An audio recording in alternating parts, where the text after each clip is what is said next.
If you've ever wanted to make your Google site more engaging by showing a clear interactive timeline, you might have noticed Google Sites doesn't actually have a built-in timeline tool. But don't worry, in this video, I'm going to walk you through exactly how you can add a timeline to your site in 2025, step by step, using a simple workaround. The trick is to use a third-party timeline widget. Two of the most popular options right now are Elfsight and Common Ninja. Both of these platforms allow you to design a professional timeline with custom colors, layouts, and even icons. Once you've built your timeline on their site, they'll give you a small piece of embed code. Now, here's where Google Sites comes in. Go to your site editor and navigate to the page where you want your timeline to appear.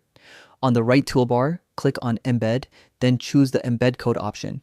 Simply paste the code you copied, hit Insert, and resize the widget so it fits nicely into your page.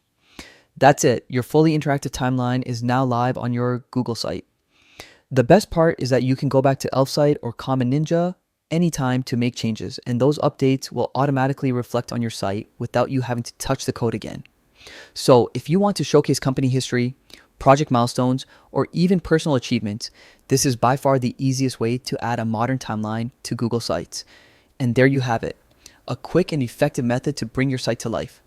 If you found this tutorial helpful, make sure to stick around for more practical website tips coming your way. Thanks for watching, and I'll see you in the next one.